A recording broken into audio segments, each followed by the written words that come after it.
नमस्कार सांग मैंने जय जगन्नाथ। तो चलतु आज आम देखा यही वीडियो रे सबू sports related current affairs December 2024 मसीहार जहाँकि आपणकर अपकमिंग ओपीएससी ओडब्ल्यूएससी ओ ट्रिपल एससी एवं जहाँ किसी कॉम्पिटिटिव एग्जाम प्रिपेयर होती जो थी आपणकर करेन्ट अफेयर्स आसे से सब बहुत ही इंपोर्टेंट रहिबो। तो चलतु आम आरंभ करवा sports related current affairs December 2024 row. Richa Ghosh passes joint fastest 50 in women's T20 internationals। तो आपण मैंने जमी जानती रिचा घोष जी कि आम भारतीय महिला दलर विकेट कीपर अटंती सी वर्तमान बहुत ही गोटे बड़ रेकर्ड अधिकारी होती जहाँकि सी जॉइंट फास्टेस्ट 50 स्कोर कर वुमेन T20 इंटरनेशनल रे। से केतेटा बॉल रे करछंती ना सी 18 बॉल रे ही 50 रन स्कोर करछंती एवं कहा विरुद्ध रे करछंती ना वेस्ट इंडीज वुमेन टीम विरुद्ध रे करछंती। पूर्वरु यही रेकर्ड थिला ऑस्ट्रेलिया रो जने बैट्समैन फोबे लिचफील्ड एवं न्यूजीलैंड रो ऑलराउंडर सोफी डिवाइन को नाम रे एवं वर्तमान आम रिचा घोष यही रेकर्ड रो समकक्ष होइछंती। नेक्स्ट करंट अफेयर्स होची उत्तराखंड गवर्नमेंट रिवील करिसेंती मास्कट लोगो एंथेम एवं टैगलाइन आमर अपकमिंग नेशनल गेम्स 2025 पे जेमिति आप जानते 38th नेशनल गेम हवाकू जाऊँगी उत्तराखंड रे जहाँकि आरंभ हो जनवरी 28 तारिख रे एवं फेब्रुआरी 14 तारिख रे आ सरीबो। सो यही 38तम नेशनल गेम्स रे 38 स्पोर्ट्स रोची जो 34 रोची कॉम्पिटिटिव स्पोर्ट्स आउ 4टी एग्जीबिशन इवेंट्स एवं यार मास्कट होची मौली।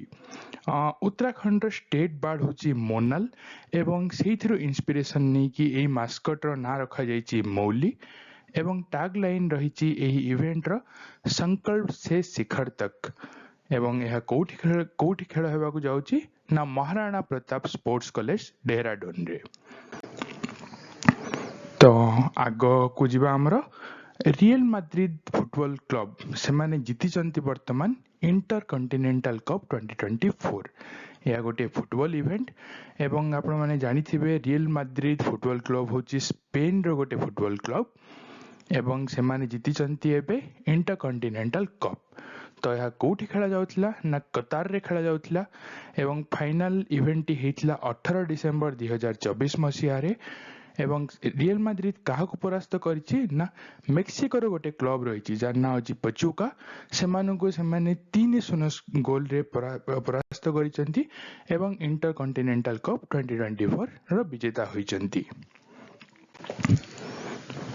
आगो को जीवा दिल्ली आमर दिल्ली होस्ट करने को जाउची 2025 रो पारा एथलेटिक्स वर्ल्ड चैंपियनशिप्स यह जस्ट वेन्यू डिक्लेयर होती किंतु हमको मन रखा पड़ो जेहेतु यह इंडिया होस्ट करने को जाउची। तो आमर 12th एडिशन ऑफ दिस पारा एथलेटिक वर्ल्ड चैंपियनशिप इवेंट यह आमर दिल्ली होस्ट करने को जाउची एवं एशिया रे यह चतुर्थ थर पर खेला जावाक जाउची एवं प्रथम थर पर आम भारत रे खेला जावाक जाउची एवं केबे ही खेल हम ना सेप्टेम्बर 26 तारिख 2025 मसीह नहीं अक्टोबर 5 तारिख 2025 मसीहा यही खेल खेल कौटी ना आम जवाहरलाल नेहरू स्टेडियम रे एवं दिल्ली यह सहित world para athletic grand prix मध्य होस्ट करने को जाउची जहाँ खेल मार्च 11 तारिख रू नहीं मार्च 13 तारिख 2025 पर्यंत। तो आमको जस्ट जेहेतु आम वेन्यू डिक्लेयर होती तो आमको यह मन रखा पड़ो। आग को जीवा इंडिया होस्ट करने को जाउची ISSF जूनियर वर्ल्ड कप 2025। तो आपण मैंने जमी जानी ISSF हूँ इंटरनेशनल शूटिंग स्पोर्ट फेडरेशन। तो यह भी गोटे वेन्यू डिक्लेयर होती किंतु जेहेतु भारत होस्ट करने को जाउची तेणु आमको मन रखा पड़ो। तो भारत होस्ट करने को जाउची 2025 मसीहार इंटरनेशनल शूटिंग स्पोर्ट फेडरेशन रो जूनियर वर्ल्ड कप आउ को इवेंट सब रे ना राइफल पिस्तल शॉटगन इवेंट्स रे जस्ट आपण माने मन रखंतु जे भारत यह होस्ट करने को जाउची। आगो को जीवा women under 19 T20 Asia cup यह हूँ गोटे क्रिकेट टूर्नामेंट यह बहुत रिसेंटली खेला जाइथिला कोठी खेला जाइथिला ना बायोमास ओवल कोलालमपुर रे मालेशिया रे हमरो आउ फाइनल इवेंट खेला जाइथिला 22 डिसेंबर 2024 मसीहा रे आउ भारत यह विजेता होइछि से काहाकू परास्त करछन्ती ना बांग्लादेश महिला दल को परास्त करछन्ती 41 रन व्यवधान रे। तो भारत हमर women under 19 T20 Asia cup रो चैंपियन होइछि। आगो को जिबा अनमोल प्रीत सिंह जे कि हमर गोटे भारतीय खेलाड़ी सी वर्तमान कौन करछन्ती ना लिस्ट ए क्रिकेट रे सबुठु फास्टेस्ट सेंचुरी स्कोर करछन्ती। आपण मन जेमती जानी थिबे एबे हमर विजय हजारे ट्रॉफी चलथिला क्रिकेट रो आउ सेथिरे हम अनमोल प्रीत सिंह जे कि पंजाब रो गोटे बैट्समैन सी अरुणाचल प्रदेश एगेंस्ट मैच रे कौन करछन्ती ना हमर लिस्ट ए रे क्विकेस्ट सेंचुरी स्कोर करछन्ती। पूर्वरु यही रेकर्ड थिला हमर जे आपण वर्ल्ड लेवल रे देखिबे पूर्वरु यही रेकर्ड थिला हम जैक फ्रेजर मैकग्रुक जे कि हम ऑस्ट्रेलिया रो ओपनिंग बैट्समैन से 29 टी बॉल रे करथिले एवं हम एबी डिविलियर्स जे कि साउथ अफ्रीका रो प्लेयर से 31 टी बॉल रे एही लिस्ट रे सेंचुरी करथिले वर्ल्ड लेवल रे। किंतु हम भारत रो अनमोल प्रीत सिंह से वर्तमान 35 टी बॉल रे करछन्ती एही सेंचुरी जा कि भारत पई सबटु क्विकेस्ट। आपण माने आमे आगो को जीवा आपण माने जानि थिबे लक्ष्य सेन को आपण माने ओलंपिक्स रे देखथिबे से बहुत बढ़िया बैडमिंटन रे प्रदर्शन करथिले। तो लक्ष्य सेन कोन करचंती एबे ना से ब्रोंज मेडल जितचंती कोठी ना इनागुरल king cup international badminton open रे। या प्रथम थर पे खेला जाइतला इनागुरल इवेंट तो यह कोठी हितला ना बैंकॉक रे हितला एवं हमर ए ब्रोंज मेडल मैच टा केबे खेला जाइतला ना 29 तारिख डिसेंबर 2024 रे खेला जाइतला। लक्ष्य सेन काहा को परास्त करथिले ना फ्रांस रो गोटे खिलाड़ी अछंती एलेक्स लानियर तांको परास्त करी SIAM king cup international badminton open रे ब्रोंज मेडल रो अधिकारी हेचंती। आगो को जिबा प्रो कबड्डी लीग आपण माने यहाँ टीवी रे देखि थिबे ये गोटे कबड्डी इवेंट हम भारत रे खेला जाए। आर फाइनल हेतला 29 डिसेंबर 2024 रे एवं कोठी खेला जाइतला ना श्री शिव छत्रपति स्पोर्ट्स कॉम्प्लेक्स पुणे रे।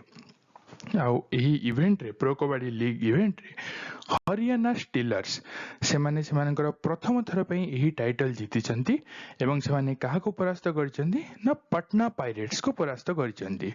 तो हरियाणा स्टीलर्स होचंती ए प्रो कबड्डी लीग 2024 रो चैंपियन। आगो को जिबा नट साइबर ब्रंट जे कि इंग्लैंड महिला क्रिकेट दलर जने खिलाड़ी सी एबे कौन करचंती ना फास्टेस्ट सेंचुरी स्कोर करचंती वुमेन टेस्ट क्रिकेट रे।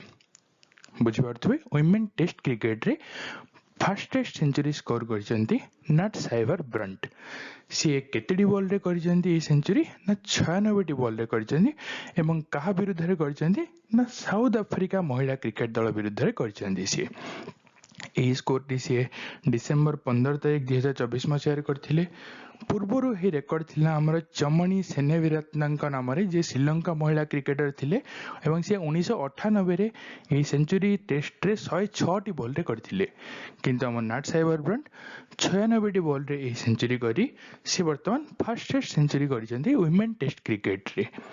आ गोटी मजादार तथ्य हैला यही टेस्ट टी साउथ अफ्रीका रे 22 वर्ष पर प्रथम थर पे एक वुमेन्स टेस्ट खेला जाइतला। आगो को जिबा वुमेन जूनियर एशिया कप 2024 एवं यार फाइनल केबे खेला जाइतला ना डिसेंबर 15 तारिख 2024 रे कोठी खेला जाइतला ना मस्कट हम ओमान रो मस्कट रे खेला जाइतला। एथिरे भारतीय हॉकी टीम भारतीय महिला हॉकी टीम चाइना महिला हॉकी टीम को 3-2 व्यवधान रे परास्त करी फाइनल विजेता होइचंती। तो वुमेन जूनियर एशिया कप रो चैंपियन 2024 मसीहा पई होचंती भारतीय हॉकी दल। शहीद मुश्ताक अली ट्रॉफी आपण माने यहाँ जानी थिबे यह गोटे क्रिकेट रो बहुत बड़ इवेंट हम डोमेस्टिक इवेंट। यार फाइनल खेला जाइतला चिन्नास्वामी स्टेडियम बेंगलुरु ठारे एवं केबे खेला जाइतला ना डिसेंबर 15 तारिख 2024 मसीह खेला जाइतला। एथिरे मुंबई क्रिकेट दल मध्य प्रदेश को परास्त करी से माने विजेता होइचंती शहीद मुश्ताक अली ट्रॉफी 2024 रो। आपण माने आ गोटे तथ्य भी जानथिबे ना मध्य प्रदेश तरफ हम ओडिसा रो शुभ्रांशु सेनापति खेलुथिले जे दल रे जार अधिनायक थे रजत पटीदार। आगो जिबा यूनिफाइड वर्ल्ड चेस चैंपियनशिप 2024।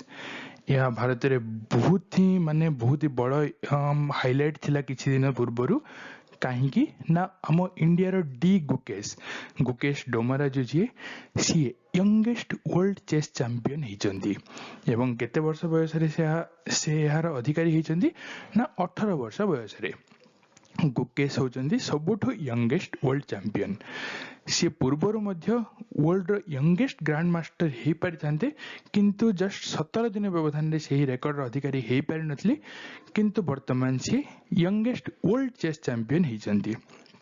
आउ भारत से यंगेस्ट ग्रैंड मास्टर होचंदी एवं सी विश्वनाथन आनंद जी कि हम चेस रो गोटे बहुत ही बड़ा लीजेंड, तांकु टॉप रैंक्ड इंडियन प्लेयर रो हटे 36 वर्ष पर हम गुकेश पहुंची से स्थान रे भारत रो टॉप रैंक्ड चेस प्लेयर। आउ से 18 नंबर वर्ल्ड चैंपियन होती। या पूर्व 17 जन वर्ल्ड चैंपियन थिले एवं हम गुकेश 18 नंबर वर्ल्ड चैंपियन होती। आगो को जीवा शाहीन आफरीदी जे कि आपण मन जानी थे पाकिस्तान रो गोटे द्रुत बॉलर। सी सबु फॉर्मेट माने हमर ओडीआई टी20 आउ टेस्ट रे 100 wicket नेबारे youngest bowler हिचंती। पूर्वरु श्रीलंकार Lasith Malinga यही रेकर्ड रो अधिकारी हेइथिले केबे ना 2019 रे एवं तापरे टीम साउदी जे कि न्यूजीलैंड रो पूर्वतन कैप्टन थिले से मध्ये यही रेकर्ड रो अधिकारी थिले एवं बांग्लादेश रो ऑलराउंडर जे कि शकीबुल हासन से मध्ये रेकर्ड रो अधिकारी थिले जो माने 2021 रे यही रेकर्ड रो अधिकारी हेइथिले। शाहीन आफरीदी चतुर्थ बॉलर भाबे यही रेकर्ड रो अधिकारी हेइछंती, किंतु से सबुठु यंगेस्ट बॉलर जे कि यही रेकर्ड रो अधिकारी हेइछंती। आगु जिबा फीफा वर्ल्ड कप 2030 एवं 2034 पई होस्ट अपॉइंट करा जाई छेबे। जेमती कि आपण माने जानिथिबे फीफा वर्ल्ड कप होची फुटबॉल रो वर्ल्ड कप एवं यह प्रति 4 वर्ष रे थरे खेला जाए। तो 2030 आ 2034 मसीहा पई यार होस्ट अपॉइंट करा जायछि। वर्तमान 2030 रे को देश होस्ट करिवे ना मोरक्को, पोर्तुगाल आ स्पेन एमाने तीन जण मिसी होस्ट करिवे 2030 रे। आ 2034 रे सऊदी अरेबिया याकू होस्ट करिवो। एवं जेमती आपण मन जानिथिबे 2026 रे एही फीफा वर्ल्ड कप होबा को जाउछि नॉर्थ अमेरिका रे, जो थ्री की 16टा सिटी याकू होस्ट करिवे एवं यह तीनटा कंट्री रे खेला जिवो यूनाइटेड स्टेट्स, मेक्सिको आ कनाडा रे। प्रथम थर पई 2026 रे तीनोटी देश मिसी याकू होस्ट करछन्ती एवं द्वितीय थर पई यह माने गोटे रु अधिका कंट्री रे यह खेला जाउची।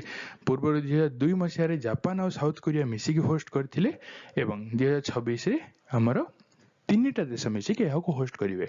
आ 2030 रे मध्ये तीनोटी देश मिसी के होस्ट करिवे मोरक्को, पोर्तुगाल आ स्पेन एवं 2034 रे सऊदी अरेबिया यहां को होस्ट करिवे।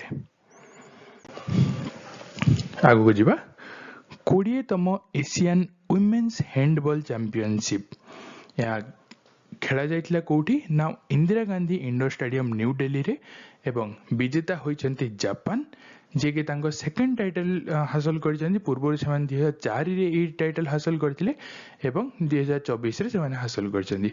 आ रनर्स अप होछन्ती किए ना साउथ कोरिया एवं प्रथम थर पई हम हैंडबॉल एसोसिएशन ऑफ इंडिया याकू होस्ट करथिला। पूर्व यहाँ हबार थिला हम काजाखस्तान रो अलमाटी ठारे, किंतु किछि कारणरो यहाकू मूव करा जायतिला न्यू दिल्ली को। तो प्रथम थर पे हम हैंडबॉल एसोसिएशन ऑफ इंडिया यहाकू होस्ट करथिला आ जो थ्री चैंपियन होइचंती जापान आ रनर्स अप होइचंती साउथ कोरिया। आगो जिबा कुश माइनी becomes first Indian racer to win Formula 2 Constructors Championship।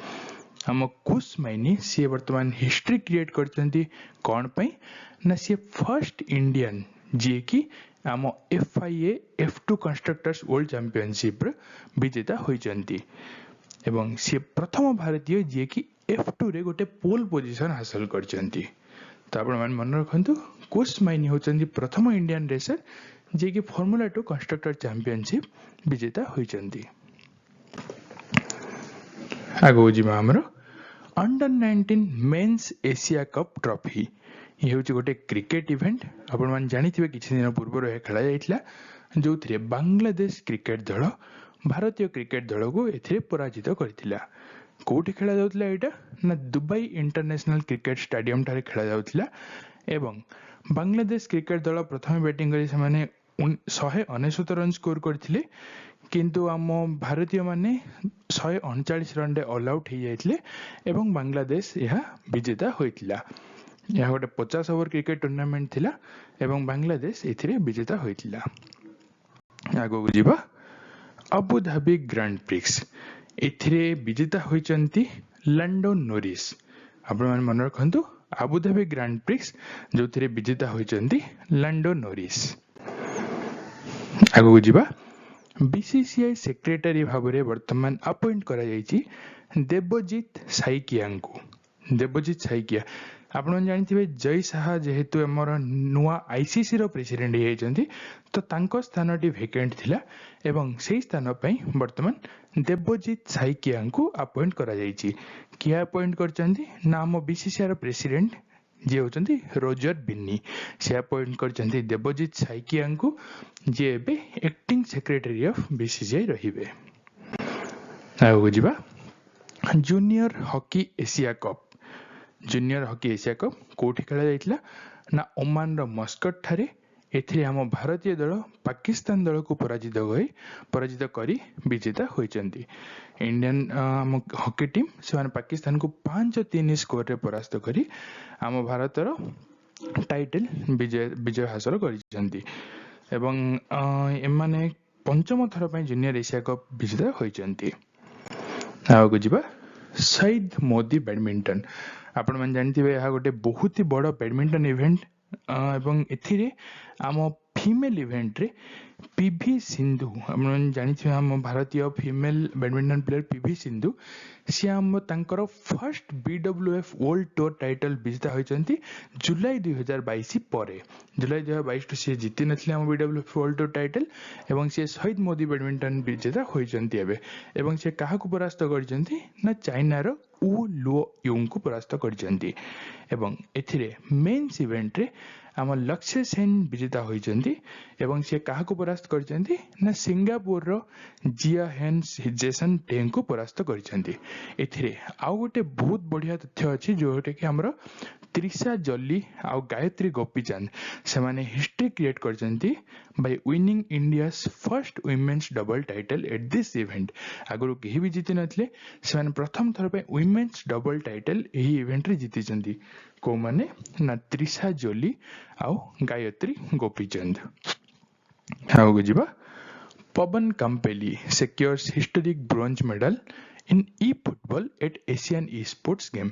Asian e-sports game जहा कि हमर होची गोटे e-sports इवेंट से पवन कंपेली आमर ब्रोंज मेडल हासिल करिसेंती एवं से प्रथम भारतीय जे कि एही मेडल हासिल करिसेंती।